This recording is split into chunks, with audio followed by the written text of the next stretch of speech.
다음으로 하나님의 말씀을 우리의 온 심령에 받았습니다.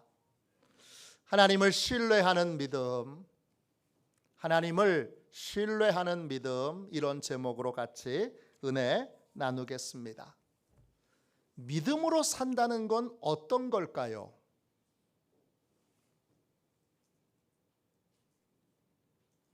믿음으로 사는 삶에는 반드시 두 가지가 있어야 합니다. 먼저 진리를 알아야 합니다. 그리고 진리를 알려주신 하나님을 신뢰해야 합니다. 진리를 아는 것만을 가지고 있으면 그건 믿음의 삶을 살 수 없습니다.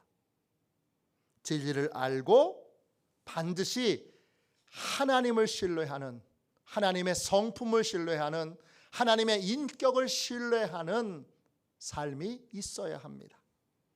신약에서 진리란 헬라어로 알레테이아입니다. 하나님만이 알고 계신 비밀을 우리에게 알려주시는 것, 이게 진리입니다. 구약에서는 진리가 에메트입니다. 우리가 발로 꽝꽝꽝 그러면서 든든히 서도 결코 꺼지지 않는 튼튼하고 견고한 땅이 진리입니다. 진리는 하나님만이 알고 계신 놀라운 비밀을 알게 되는 거고, 결코 무너지지 않는 삶, 견고하고 튼튼한 삶을 살 수 있는 비밀을 깨닫는 것입니다. 이 진리를 안다고 해도 우리는 이 진리가 주는 평안과 자유를 누리지 못합니다. 왜 누리지 못합니까? 진리를 알려주신 하나님의 인격을 신뢰할 때에만 그 진리가 내 삶에 적용이 되어 진리를 따르는 삶을 살 수 있기 때문입니다. 이건 꼭 뭐하고 같으냐 하면 호수에서 꽝꽝 얼어붙은 호수에서 스케이트를 타는 것과 같습니다. 사람들이 호수의 얼음이 꽝꽝 얼었습니다. 그리고 알려줍니다. 또 내가 가서 눈으로 확인해 보니까 얼음이 쾅쾅 얼어서 튼튼합니다. 그래도 그건 우리에게 어떤 것도 주지 못합니다. 이 사실을 알고 믿었다면 나는 직접 얼음 위에서 스케이트를 타야 합니다. 얼음 위에서 실제로 내가 스케이트를 탈 때 실제로 안전하다는 것을 확인할 수 있습니다. 얼음 위에 스케이트를 타는 것, 이것이 하나님의 인격을 신뢰하는 것입니다. 그때 믿음이 진리가 삶에 적용이 되고, 믿음이 진리가 우리에게 자유도 주고 평안도 주게 되는 것입니다. 스위스 올온에 가면 라브리 공동체가 있습니다. 라브리는 프랑스 말로 쉼터라는 뜻입니다. 이 공동체를 만드신 분은 프란시스 쉐퍼 목사님이십니다.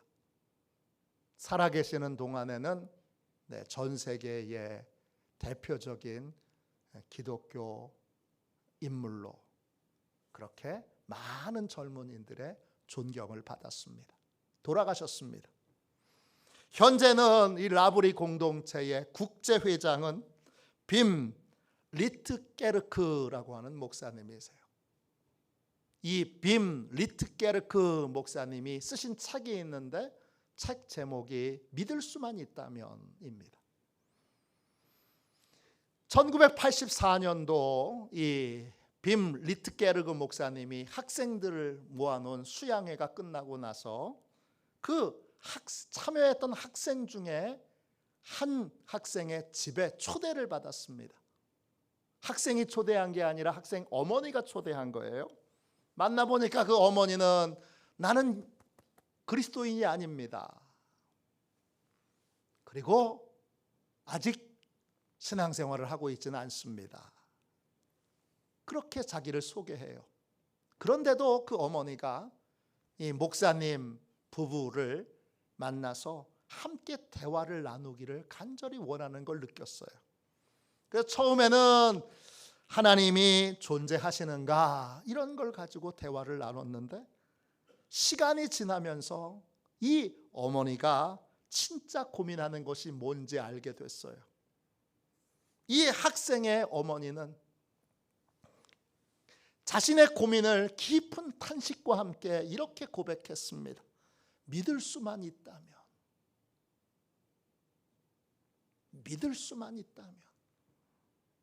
이 학생의 어머니는 기독교 신앙에 대하여 반감을 느끼는 것도 아니고 자기 생각을 고집하는 분도 아니에요. 하나님을 믿기 위해 다양한 여러 노력을 해봤지만 아무 소용이 없었어요. 그래서 이런 탄식이 터져 나오는 겁니다. 이 학생의 어머니가 원하는 건 진리를 아는 데서 끝나지 않고 진리를 알려주신 하나님을 신뢰하여 진리가 주는 자유, 진리가 주는 평안을 누리고 싶습니다. 그런데 잘 안 됩니다.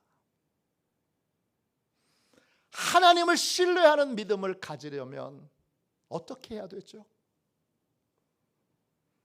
믿기를 원하지만 믿음의 문턱에서 번번이 좌절하고 하나님을 끝끝내 신뢰하지 못하는 사람이 하나님을 신뢰하려면 어떻게 해야 될까요? 오늘은 이 고민에 대하여 함께 말씀을 나누겠습니다. 할렐루야. 오늘 함께 읽은 말씀은 시편 71편이에요. 시편 71편은 보통 학자들은 탄원 시편이라고 부르지만 제가 이 본문을 묵상해 보면 이 시편은 단원 시편이 아니라 신뢰 시편이에요. 단원 시편은 하나님께 보호와 구원을 간구하는 그러한 기도예요. 신뢰 시편은 하나님이 보호해 주시고 구원해 주실 것을 믿고 하나님께 온전히 자기를 맡기는 기도예요. 이 시편 71편은 또 성경에서 유일하게 노인의 시편이기도 해요. 이 시편의 기도자가 노인이에요. 9절 말씀 보세요. 늙을 때에 나를 버리지 마시며 내 힘이 쇠약할 때에 나를 떠나지 마소서. 이 시편 71편의 기도자는 늙었어요. 힘이 쇠약해요. 쇠약하다 이 말이 히브리어로 칼라입니다. 젊었을 때 힘을 하도 써서 이제 힘이 완전히 고갈된 상태예요. 시편 71편의 기도자는 노인으로 힘이 전혀 없는 상태예요. 18절을 보세요. 하나님이여 내가 늙어 백발이 될 때에도 나를 버리지 마시며 내가 주의 힘을 후대에 전하고 주의 능력을 장래의 모든 사람에게 전하기까지 나를 버리지 마소서. 이 기도자는 백발의 노인이에요. 백발의 노인이 되어도 아직 사명이 남아있으니 하나님 끝까지 보호해 주시고 끝까지 구원해 주세요. 이렇게 기도하고 있습니다. 그런데 이 백발의 노인의 처해진 상황은 너무 어려워요. 어떤 상황에 놓여 있지요? 4절 보세요. 나의 하나님이여 나를 악인의 손 곧 불의한 자와 흉악한 자의 장 중에서 피하게 하소서. 백발의 노인인데도 이 기도자는 악인과 불의한 자와 흉악한 자의 손에 붙잡혀 있어요. 악인은 히브리어로 라사예요. 뜻은 두려움 없이 악을 행하는 사람이에요. 거침없이 악을 행하는 사람이에요. 불의한 자는 히브리어로 아발이에요. 뜻은 진리를 왜곡시키는 사람이에요. 계속 거짓말로 사람을 모함하는 사람이에요. 흉악한 자는 히브리어로 하메츠예요. 뜻은 마음을 아프게 하는 사람이에요. 시편 71편의 기도자는 지금 거침없이 악을 행하는 사람, 모함하는 사람, 마음을 아프게 하는 사람의 손에 붙잡혀 있어요. 여기서 도망가길 원하고 구원받기를 원하는데 본인은 아무런 힘이 없는 백발의 노인이에요. 이런 상황에 놓일 때 우리는 하나님의 도움을 받기를 원합니다. 이럴 때 하나님의 도움을 받으려면 모든 상황을 하나님께 믿음으로 맡기고 하나님께 순종하는 삶을 살아야 하는데, 많은 사람들이 하나님을 믿는다고 말하면서도 이런 위급한 상황에는 내 모든 상황을 하나님께 맡기질 못해요. 왜 못하죠? 하나님을 못 믿겠어요. 믿는 줄 알았는데, 내가 믿고 신앙생활하는 줄 알았는데 안 믿고 있어요. 하나님께 모든 걸 맡길 수 있는 믿음,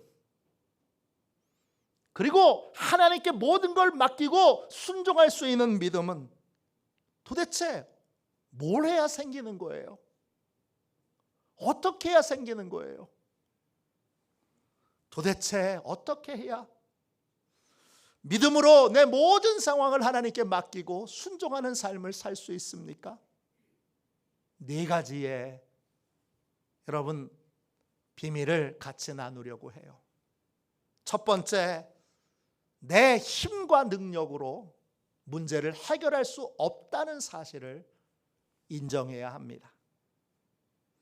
하나님을 믿어요 그렇게 고백하면서도 자신의 문제를 하나님께 맡기지 못하는 사람에게는 중요한 마음에 두려움이 있어요.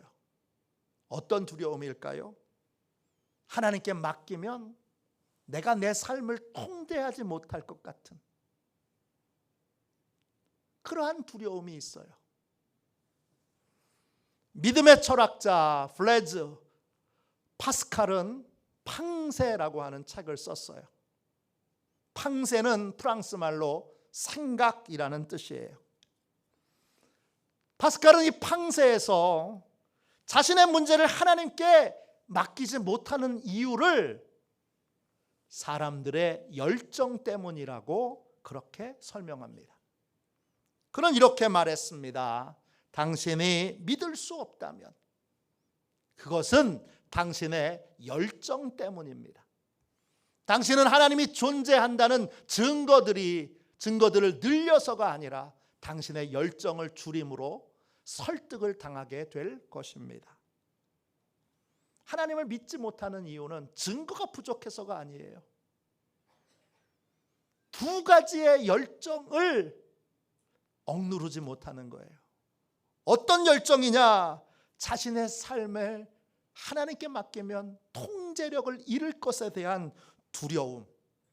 이게 강렬한 열정으로 하나님께 맡기질 못하게 해요.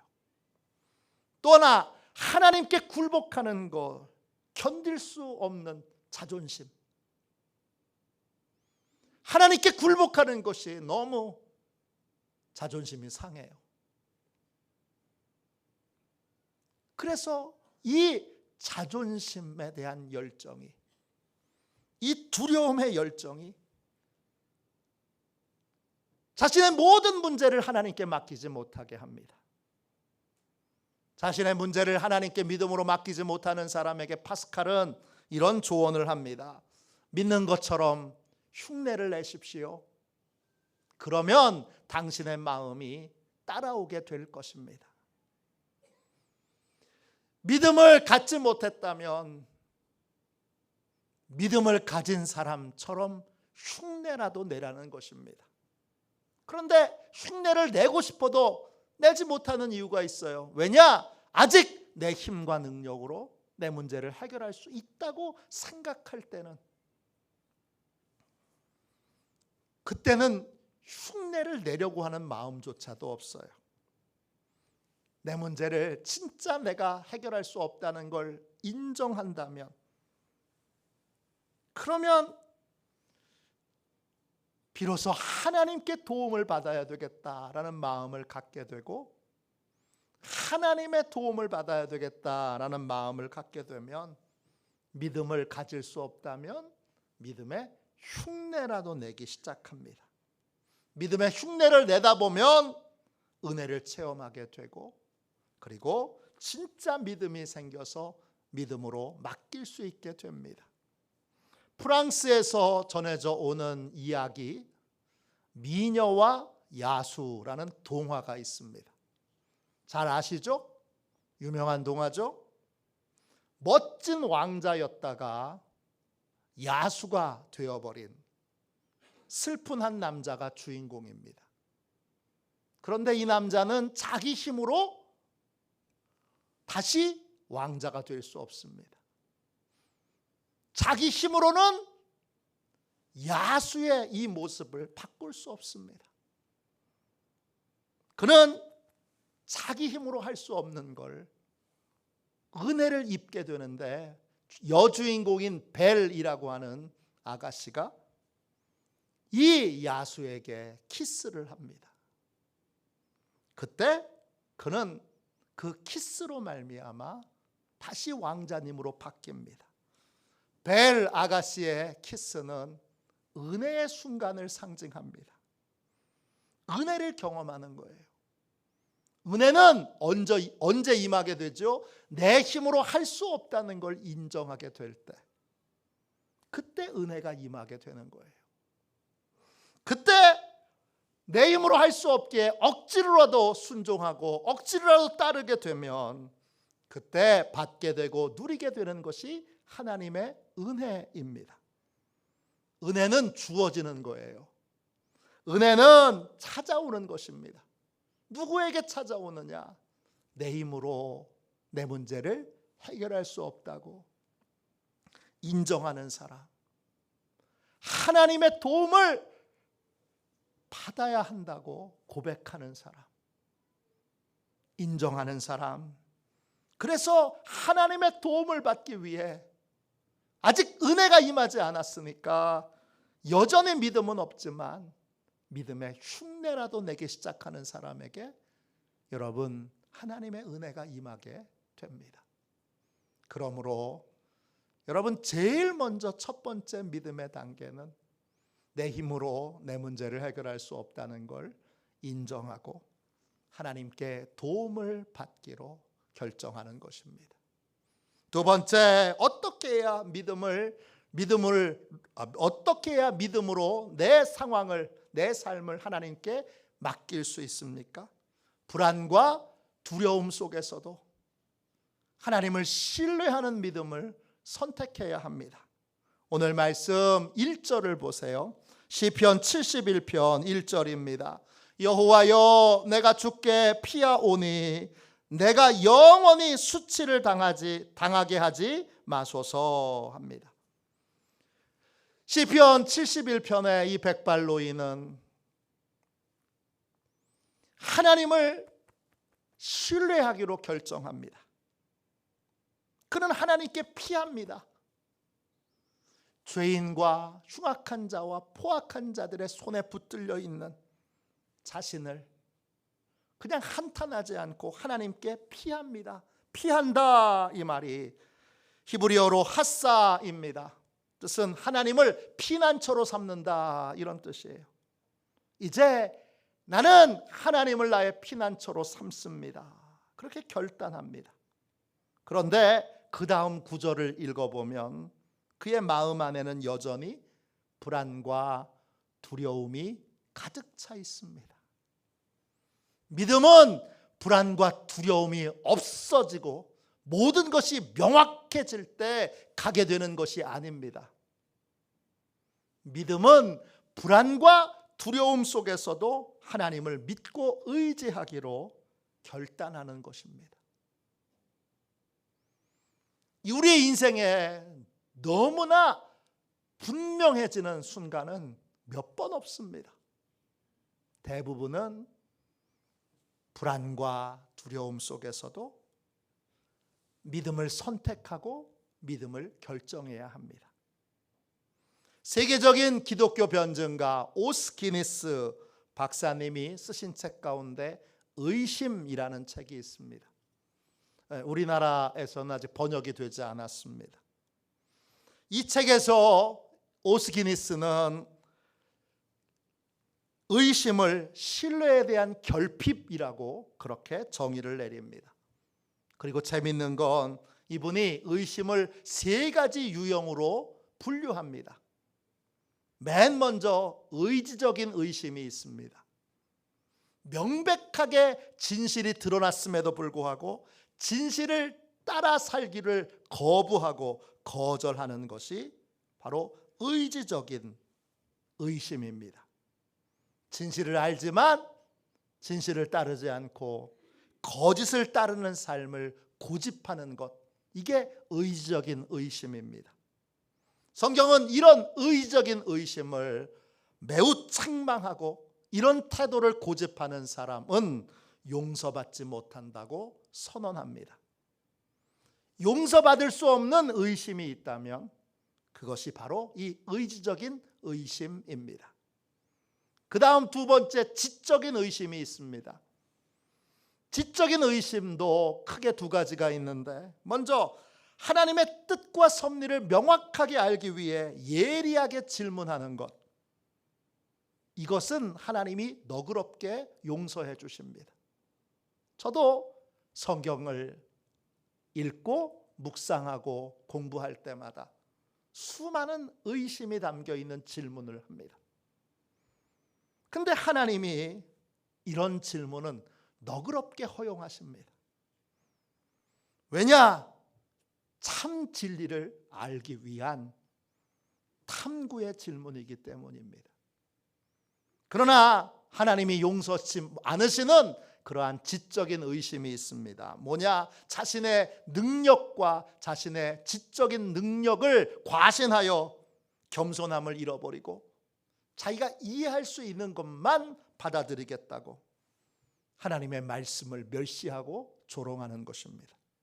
이런 태도는 이미 그의 마음이 죄에 빠져 있다는 증거이고 하나님과의 관계가 깨졌다는 증거입니다. 3번째, 마지막으로 감정적인 의심이 있습니다. 하나님은 감정적인 의심에 대해서는 매우 관대하십니다. 유다서 1장 22절입니다. 어떤 의심하는 자들을 긍휼히 여기라. 하나님이 긍휼히 여기시는 의심은 어떤 것입니까? 감정적인 의심입니다. 부활하신 주님이 제자들 앞에 나타났을 때 제자들은 기뻐하면서도 예수님의 부활을 믿지 않았습니다. 근데 주님은 그 제자들을 책망하지 않으십니다. 예수님의 부활을 의심하던 도마에게 주님은 직접 못자국과 창자국을 보여주시면서 그를 위로하십니다. 주님은 감정적인 의심에 대하여 긍휼을 베푸십니다. 이건 우리가 통제할 수 없는 세계이기 때문입니다. 왜 감정적인 의심을 하나님이 긍휼히 여기십니까? 믿음이란 불안과 두려움이 전혀 없는 상태에서 하나님을 믿고 의지하기로 결단하는 것이기 때문입니다. 불안과 두려움이 전혀 없는 상태가 아니라 불안과 두려움이 가득한 상태에서 불안과 두려움과 싸우면서 그러면서도 믿음을 선택하는 것, 하나님을 믿기로 결단하는 것, 끊임없이 불안과 두려움을 이기기 위하여, 견디기 위하여 그러면서 동시에 하나님을 믿고 의지하기로 그렇게 애쓰고 싸우는 내적인 치열한 싸움이 있는 바로 그것이 믿음이기 때문입니다. 불안과 두려움이 사라진 상태에서야 비로소 믿음이 생기는 것이 아닙니다. 불안과 두려움 속에서도 하나님을 믿고 신뢰하기로 의지적으로 결단해야 합니다. 그 의지적인 결단을 통해서 뒤에 의심이 사라지는, 불안이 사라지고 두려움이 사라지는 평안과 확신이 따라오게 되기 때문입니다. 그러니까 불안과 두려움은 당연한 거고, 불안과 두려움 없이 믿음의 길을 걸어가는 사람이 있다면 그 사람은 믿음에 대해서 뭔가 크게 착각하고 있는 사람입니다. 그런 사람은 믿음의 도전을 안 하고 그저 늘 안전한 곳, 늘 평안한 곳, 그리고 전혀 부담이 없는 그러한 세계 가운데 머물러 있는 사람입니다. 진짜 믿음은 불안과 두려움 속에서도 계속 하나님을 믿고 신뢰하기로 의지적으로 선택하고 결정하는 것입니다. 어떻게 해야 믿음으로 내 상황을 하나님께 맡길 수 있습니까? 세 번째, 구체적으로 기도하면서 승리의 그림을 마음에 그려야 합니다. 시편 71편 2절 말씀 보세요. 주의 의로 나를 건지시며 나를 풀어주시며 주의 귀를 내게 기울이사 나를 구원하소서.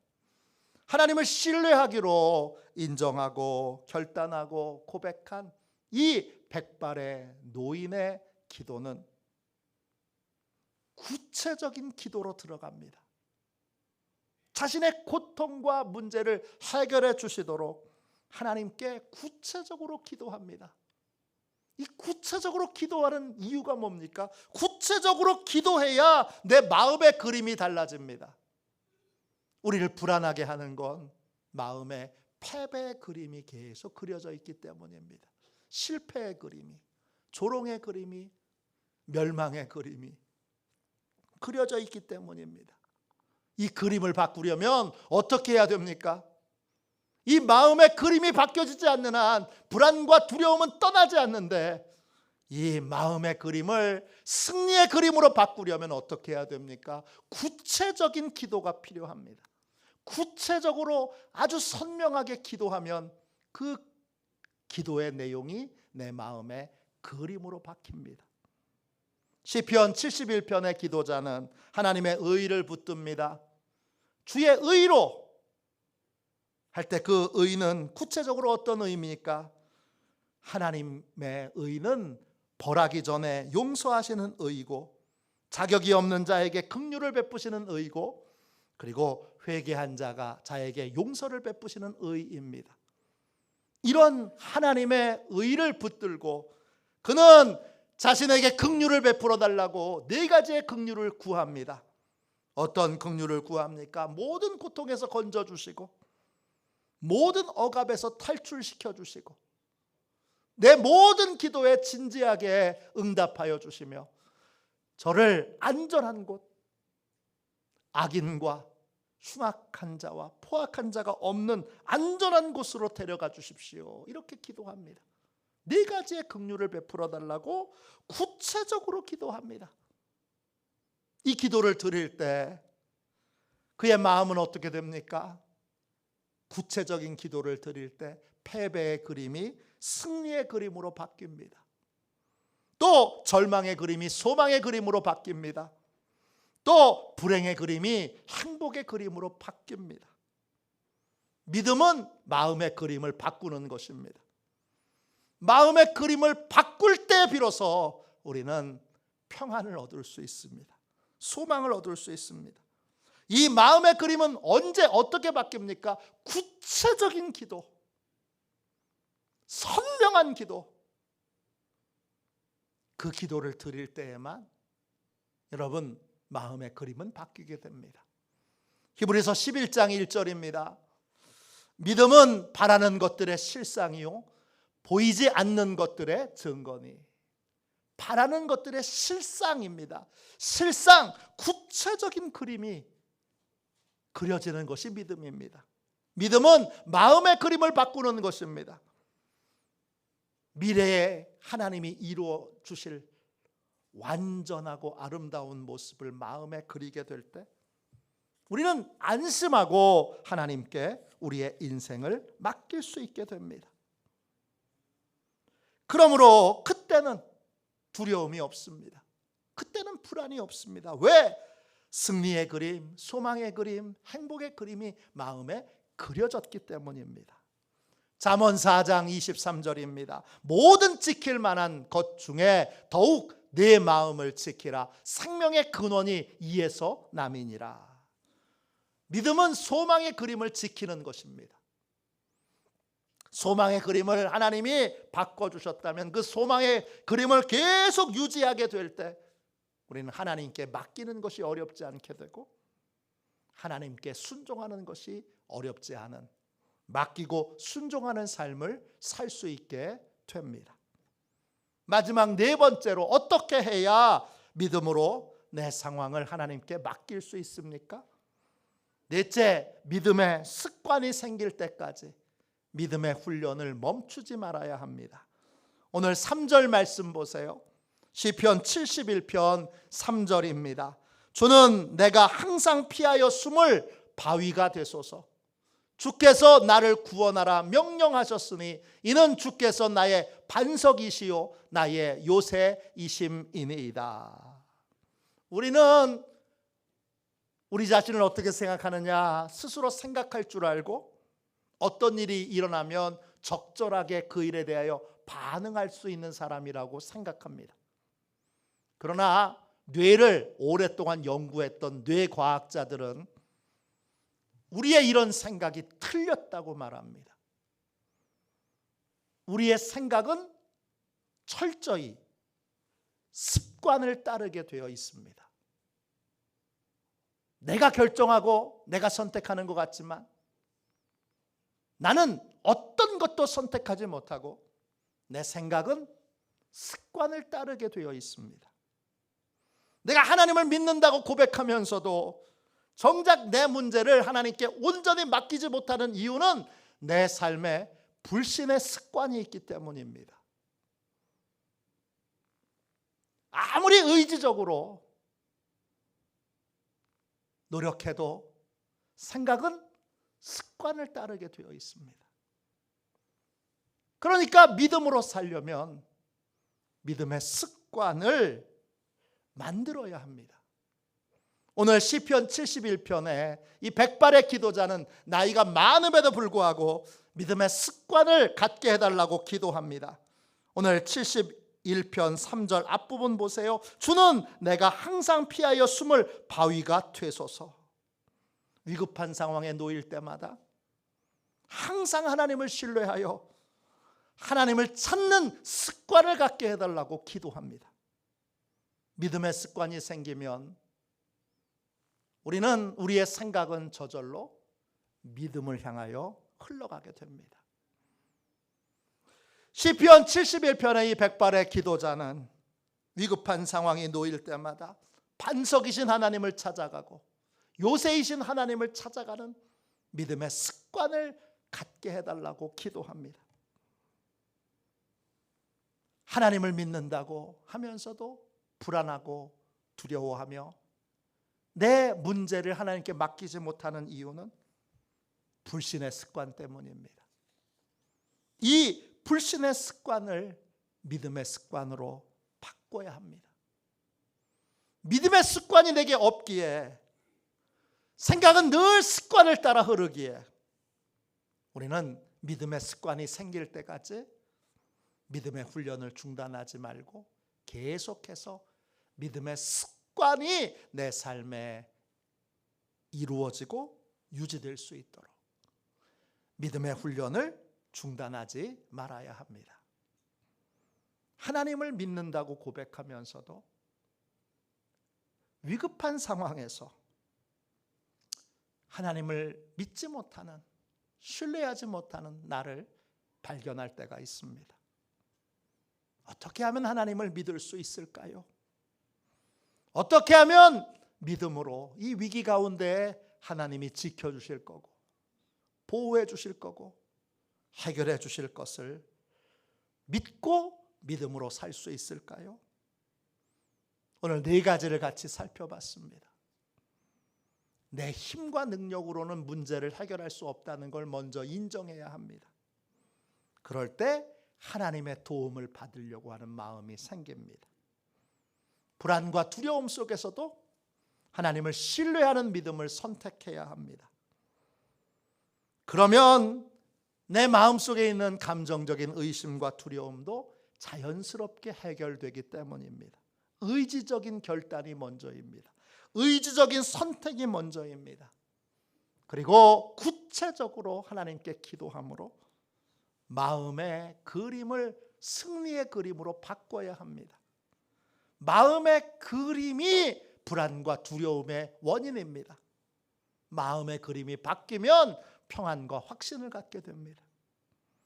마지막으로 믿음의 습관을 가질 때까지, 믿음의 습관이 생길 때까지 믿음의 훈련을 멈추지 말아야 합니다.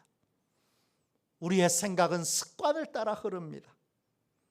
믿음의 습관이 없으니까 믿음으로 선택하지 못합니다. 불신의 습관을 바꾸지 않았으니까 계속 마음은 믿음의 길을 가고 싶지만 삶은 불신의 길로 걸어가게 되는 것입니다. 그러므로 믿음의 습관이 이루어질 때까지 믿음의 훈련을 멈추지 말아야 합니다. 믿음의 훈련은 여러분 매일매일 이루어져야 합니다. 믿음의 습관을 이루는 것이 하루아침에 이루어지지 않는 것처럼 오늘 내가 믿음으로 훈련하는 것, 이건 아주 중요합니다. 왜냐? 믿음의 습관을 이루는 첫걸음이기 때문입니다.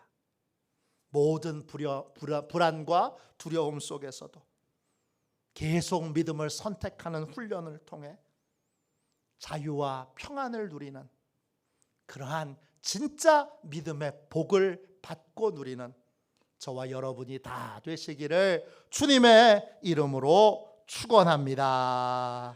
이 시간 우리 함께